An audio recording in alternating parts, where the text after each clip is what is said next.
On the seventh day of LISTENMAS, Steve Pretty gave to me 2 notes wobbling audibly. Merry LISTENMAS and a happy new year, everyone. It is day 7 of my 12 days of LISTENMAS, helping you to listen like a musician as we go into 2026. And today we're talking about what happens when 2 notes or more play together. So I've got this lovely Indian Shruti box to help me illustrate this. And if I play this one note, and I can add another note.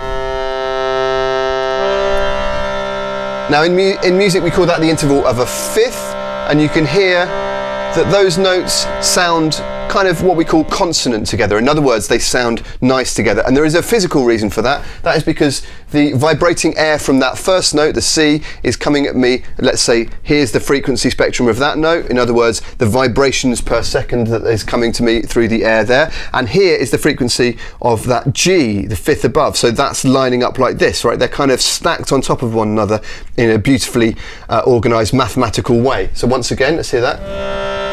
Right? Those are consonant notes. Dissonance is also very, very important in music, and that is where the frequencies don't line up like that. They don't stack on top of one another neatly. So if I play instead this,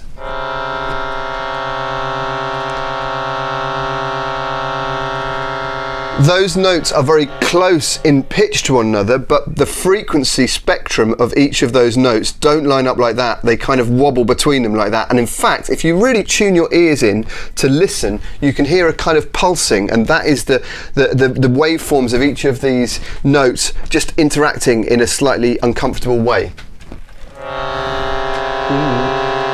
You can almost hear and that is the essence of harmony, because musicians manipulate consonance versus dissonance, right? Because music is there, at least in part, to express our deepest emotions as humans. I think it's one of the purest ways we have got to do that.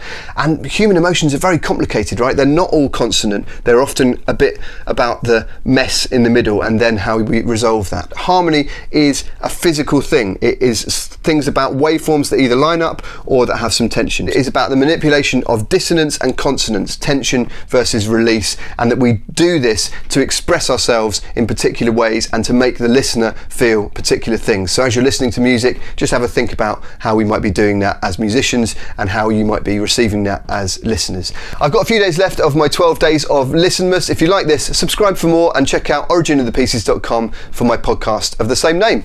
I'll see you tomorrow. Bye.